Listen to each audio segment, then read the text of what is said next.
Salad ഉണ്ടാക്കിയാലോ. കട്ടി കുറച്ചരിഞ്ഞ ഒരു കഷ്ണം പച്ചമാങ്ങ കേട്ടോ. ഇതുപോലെ തീരെ കട്ടി കുറച്ചരിയണേ.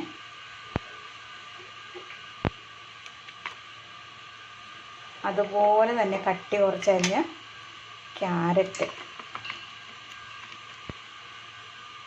തീരെ നൈസായിട്ട് അരിഞ്ഞെടുക്കണം കേട്ടോ.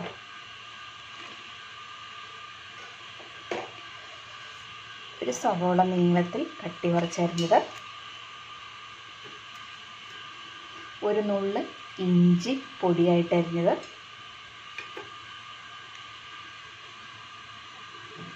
ഒരു ചെറിയ പച്ചമുളക് ചെറുതായിട്ട് അരിഞ്ഞത്. നമുക്കിതിലേക്ക് കുറച്ച് പൊടിയുപ്പ് ചേർത്ത് കൊടുക്കാം.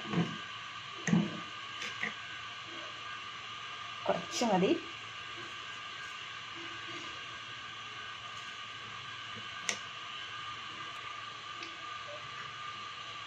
ഇനി നമ്മളിതിലേക്ക് കുറച്ച് ഒലീവ് ഓയിൽ ചേർത്ത് കൊടുക്കണേ.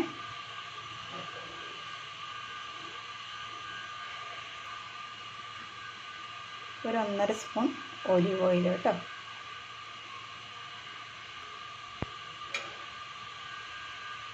അതുപോലെ 1 സ്പൂൺ നല്ല ശുദ്ധമായ തേൻ ചേർത്ത് കൊടുക്കാം കേട്ടോ.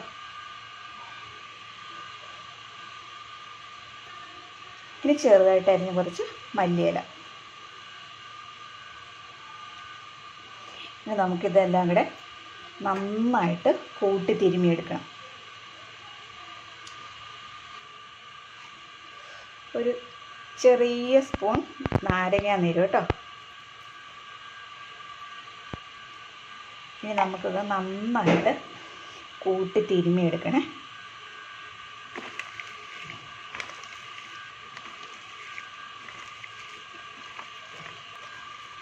നന്നായിട്ടിത് തിരുമ്മിയെടുക്കണം. മോട്ടർ ഓണാക്കിയതിൻ്റെ അരപ്പാണ് കേട്ടോ വീഡിയോയിൽ കേൾക്കുന്നത്.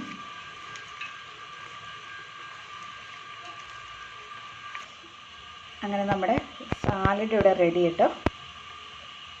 കണ്ടോ, ഇതുപോലെ നന്നായിട്ട് തിരുമ്മിയെടുക്കണം. ഒലീവ് ഓയിൽ ഇല്ലാത്തവർക്ക് ഒരു കുറച്ച് പച്ച വെളിച്ചെണ്ണ ഒഴിച്ചിട്ട് തിരുമ്മിയാലും മതി കേട്ടോ. നല്ല ടേസ്റ്റുള്ള സാലഡാണ്.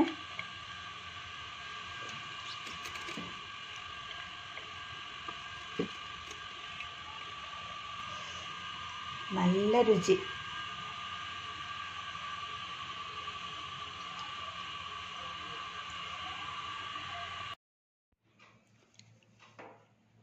അപ്പോൾ എല്ലാവരും ഇതുപോലെ ഒന്ന് ഉണ്ടാക്കി നോക്കണം കേട്ടോ. പച്ചമുളക് വേണ്ടാത്തവർക്ക് ചുമന്ന മുളക് പൊടി കുറച്ച് ചേർക്കാം കേട്ടോ. ഞാനത് മനഃപൂർവ്വം ഒഴിവാക്കിയതാണ്. ഒരു കുഞ്ഞു സ്പൂൺ ചുവന്ന മുളക് പൊടിയും കൂടി ചേർക്കുവാണെങ്കിൽ നല്ലതാണ് കേട്ടോ. അപ്പോൾ എല്ലാവരും ഇതുപോലെ ഒന്ന് ഉണ്ടാക്കി നോക്കണേ.